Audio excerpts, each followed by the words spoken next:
Hello everyone and welcome to my channel judgments in criminal law. मैं हूं आपका host और दोस्त अमित कश्यप और आप देख रहे हैं वाईफाई क्रेडिट और डेबिट कार्ड से संबंधित सीरीज का तीसरा भाग।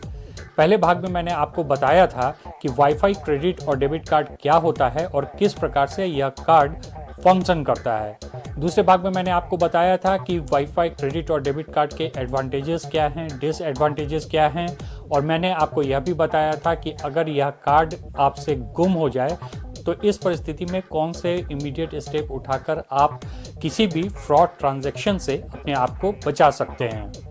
इस सीरीज के तीसरे भाग में मैं आपको बताने जा रहा हूं वाईफाई क्रेडिट और डेबिट कार्ड से संबंधित एक स्पेसिफिक फ्रॉड और क्राइम के संबंध में, जिसकी जानकारी आप सभी को होनी चाहिए। और इंटरेस्टिंगली आपको यह भी बताऊंगा कि किस प्रकार से एक सिंपल एल्यूमिनियम फॉइल इस्तेमाल करके आप अपने वाईफाई क्रेडिट और डेबिट कार्ड को किसी भी अनऑथराइज्ड ट्रांजैक्शन के खिलाफ प्रोटेक्ट कर सकते हैं। तो यह वीडियो बहुत ही इंफॉर्मेटिव और इंटरेस्टिंग होने वाला है, इसलिए अंत तक इस वीडियो में बने रहिएगा। फ्रेंड्स, कुछ दिनों पहले बिहार के राजधानी पटना के एक प्रसिद्ध मंदिर में एक सब इंस्पेक्टर मंगलवार के दिन भगवान के दर्शन को जाते हैं। दर्शन में लगभग आधे घंटे का समय लग जाता है क्योंकि मंदिर में काफ़ी भीड़ होती है। मंदिर में दर्शन करने के बाद जब वह अपने थाने पहुंचते हैं और अपने मोबाइल को चेक करते हैं तो वह पाते हैं कि उनके मोबाइल में 5 नोटिफिकेशन उनके बैंक के तरफ से आया हुआ होता है। जब वो नोटिफिकेशंस ओपन करते हैं तो उनका होश उड़ जाता है, क्योंकि उन नोटिफिकेशंस के अनुसार उनके बैंक अकाउंट से 2-2 हज़ार के 5 ट्रांजैक्शन कुछ समय पहले हुआ होता है। उन्हें किसी फ्रॉड की आशंका होती है। सबसे पहले वह अपने पास रखे डेबिट कार्ड को चेक करते हैं तो पाते हैं कि उनका डेबिट कार्ड उनके पास मौजूद रहता है।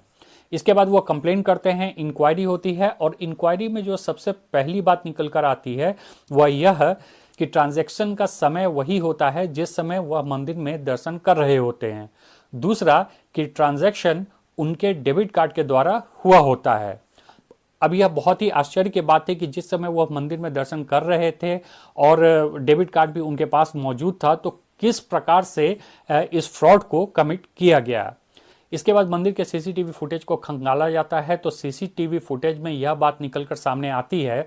कि एक व्यक्ति जो है वह किसी सामान को लेकर इस सब इंस्पेक्टर के पास आसपास घूम रहा होता है, और कुछ देर के बाद उस सामान को वह उस सब इंस्पेक्टर के ट्राउजर के पीछे वाले जेब पर सटाकर निकल जाता है। मंदिर में भीड़ बहुत होता है, इसलिए सब इंस्पेक्टर को इस बात का आभास तक नहीं हो पाता है। इसके बाद वह व्यक्ति लगभग 4 बार उस सब इंस्पेक्टर के पास जाता है और उसी तरह से उस सामान को उसके ट्राउजर के पीछे वाले जेब में सटाकर निकल जाता है।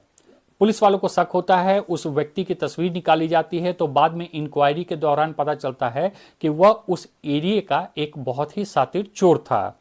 इन्वेस्टिगेशन के दौरान वह शातिर चोर पुलिस के द्वारा पकड़ लिया जाता है और तब पुलिस को इस बात की जानकारी होती है कि उस चोर का पूरा एक गैंग था जिसमें 15 लड़के लड़कियां शामिल थे और वह इस तरह के फ्रॉड को अंजाम दिया करते थे।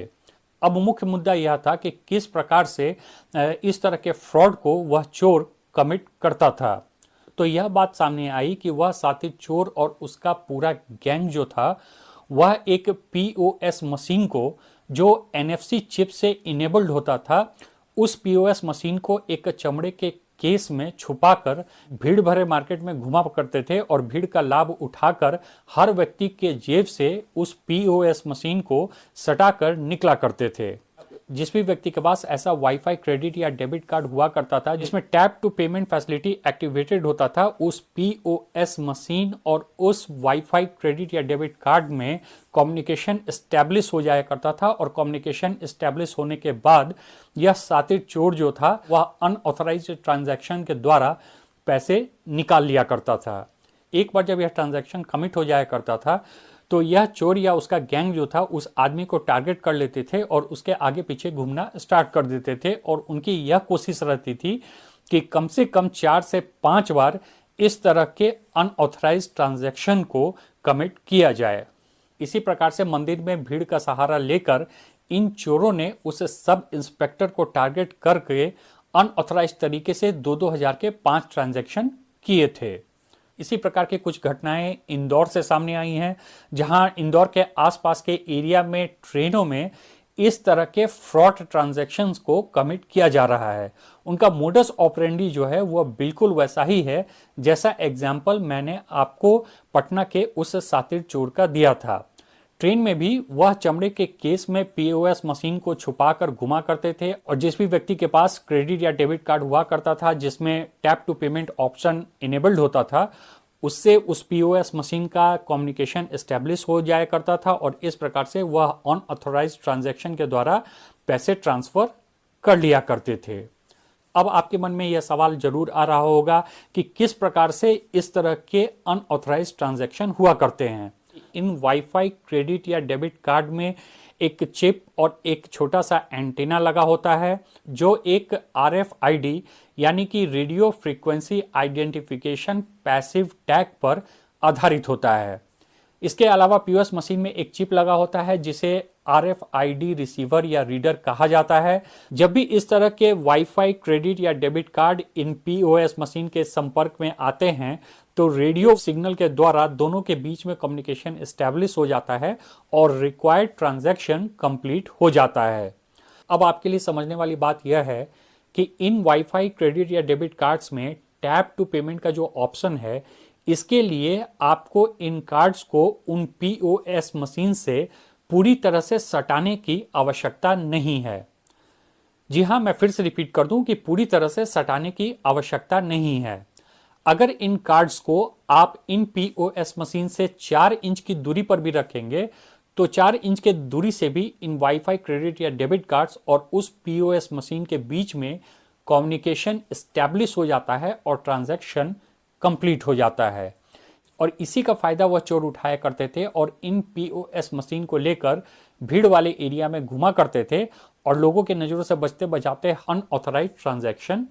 कर लिया करते थे। तो इस तरह के फ्रॉड या क्राइम जो कमिट्स हो रहे हैं, उन्होंने इन क्रेडिट और डेबिट कार्ड्स के सेफ्टी को एक्सपोज कर दिया है।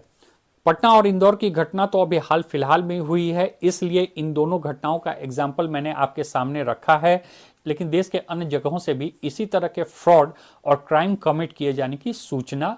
मिल रही है। इसलिए अगर हम वाईफाई क्रेडिट और डेबिट कार्ड इस्तेमाल कर रहे हैं और टैप टू पेमेंट ऑप्शन भी इनेबल है तो हमें बहुत ही सावधानी रखने की आवश्यकता है। अब मेरी यह बात सुनकर आपको लग रहा होगा कि भाई फिर इस तरह का कार्ड रखना ही क्यों है, पुराना वाला ही क्रेडिट या डेबिट कार्ड सही था, या फिर अगर यह वाईफाई क्रेडिट या डेबिट कार्ड मिल ही रहा है तो उसमें टैप टू पेमेंट ऑप्शन को ऑन ही क्यों करना है, उसे ऑफ ही करके क्यों न रखा जाए। जैसा कि मैंने आपको पहले भी बताया था कि जब भी आपको यह नया वाईफाई क्रेडिट या डेबिट कार्ड मिलता है तो टैप टू पेमेंट का ऑप्शन जो होता है वह ऑटोमेटिकली ऑन नहीं होता है, बल्कि बैंक के वेबसाइट या बैंकिंग ऐप पर जाकर आपको इस फैसिलिटी को ऑन करना होता है।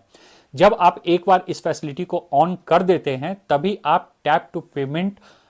फैसिलिटी का लाभ उठा पाते हैं। अगर आप टैप टू पेमेंट फैसिलिटी नहीं चाहते हैं तो फिर इस फैसिलिटी को ऑन ही मत कीजिए। पुराने कार्ड की तरह ही पीओएस मशीन पर उन कार्ड्स को स्वाइप करके या फिर इंसर्ट करके पिन डालकर आप अपना पेमेंट कर सकते हो। लेकिन अगर आपको टैप टू पेमेंट फैसिलिटी पसंद है और आप चाहते हैं कि उस फैसिलिटी को आप यूज़ करें और अपने क्रेडिट और डेबिट कार्ड को भी प्रोटेक्ट करके रख पाएं, तो फिर इसका उपाय क्या है? तो इसका एक सिंपल सा उपाय है कि आप Amazon पे, फ्लिपकार्ट पे या मार्केट में RFID ब्लॉकिंग वॉलेट मिलता है, आप उस वॉलेट को परचेज कर सकते हैं, या फिर RFID ब्लॉकिंग कार्ड होल्डर्स मिलते हैं जो कि प्लास्टिक के भी होते हैं और मेटल्स के भी होते हैं। इन वॉलेट या इन कार्ड होल्डर्स में अगर आप अपने वाईफाई क्रेडिट या डेबिट कार्ड को रखते हैं तो फिर वह हर प्रकार से सुरक्षित रहेगा और कोई भी व्यक्ति पीओएस मशीन के द्वारा अनऑथराइज्ड ट्रांजैक्शन आपके कार्ड से नहीं कर पाएगा। यह RFID ब्लॉकिंग वॉलेट या फिर कार्ड होल्डर जो है वह आपको 300 से 500 के रेंज में ईजिली अवेलेबल हो जाएगा। लेकिन अगर आप में से कुछ लोग यह सोच रहे हैं कि उतना भी खर्च क्यों करना, तो फिर आपको एक बहुत ही सिंपल सा उपाय बताता हूं, और वह है एल्यूमिनियम फॉइल। एल्यूमिनियम फॉइल जो है वह हमारे आपके सभी के घर में मिल जाता है। अब आपको करना क्या है कि एल्यूमिनियम फॉइल का एक टुकड़ा लेना है और सिंपली अपने वाईफाई क्रेडिट या डेबिट कार्ड को उस एल्यूमिनियम फॉइल में रैप कर देना है, यानी कि लपेट देना है। और फिर उसके बाद आप अपना क्रेडिट या डेबिट कार्ड जो कि एल्यूमिनियम फॉइल में रैप्ड होगा उसे आप अपने पास आराम से रख सकते हैं और भीड़ भरे इलाके में भी निश्चिंत होकर घूम फिर सकते हैं।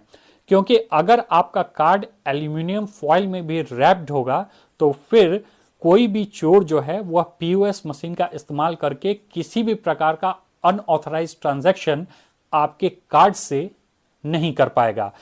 अब आपके मन में एक बात तो जरूर आ रही होगी कि क्या सही में यह RFID ब्लॉकिंग वॉलेट या फिर कार्ड होल्डर या फिर एल्यूमिनियम फॉइल काम करता है या नहीं करता है, और क्या इनका इस्तेमाल करके हम अपने वाईफाई क्रेडिट या डेबिट कार्ड को सुरक्षित रख सकते हैं किसी भी अनऑथराइज्ड ट्रांजैक्शन के खिलाफ। तो जी हाँ, यह बिल्कुल काम करता है और इसके पीछे जो लॉजिक काम करता है वह है फैराडे केज। अब फैराडे केज जो है वह एक साइंटिफिक टर्म है, इसके विस्तार में मैं बिल्कुल नहीं जाऊंगा और नहीं आपको इसमें उलझाऊंगा। सिंपली आप यह समझें कि फैराडे केज जो है वह मेटल्स के पतले पतले तारों से बना हुआ पूरा का पूरा एक जाल होता है और उस जाल के एक तरफ से दूसरे तरफ रेडियो फ्रीक्वेंसी सिग्नल जो है वह नहीं जा सकता है। इसलिए इस तरह के जो भी चमड़े के वॉलेट होते हैं या फिर प्लास्टिक कार्ड होल्डर्स होते हैं उनमें मेटल्स के पतले पतले तारों से बनाए हुए जाल का एक लेयर होता है। इसी तरह से मेटेलिक कार्ड होल्डर या एल्यूमिनियम फॉइल भी काम करता है। अगर आप अपने वाईफाई क्रेडिट या डेबिट कार्ड को इन वॉलेट्स में रखेंगे, कार्ड होल्डर्स में रखेंगे या एल्यूमिनियम फॉइल से लपेट कर रखेंगे तो जब भी यह कार्ड्स किसी भी पीओएस मशीन के संपर्क में आएगा तो उस पीओएस मशीन में जो भी RFID रिसीवर या रीडर होगा उसके द्वारा दिए जा रहे रेडियो वेव सिग्नल जो है वह इन वॉलेट, इन कार्ड होल्डर्स या फिर इस एल्यूमिनियम फॉइल से टकराकर वापस लौट जाएगा और वाईफाई क्रेडिट या डेबिट कार्ड और उस पीओएस मशीन के बीच में कम्युनिकेशन एस्टैब्लिश नहीं हो पाएगा। जब कम्युनिकेशन ही एस्टैब्लिश नहीं हो पाएगा तो किसी भी प्रकार का अनऑथराइज्ड ट्रांजैक्शन नहीं किया जा सकेगा।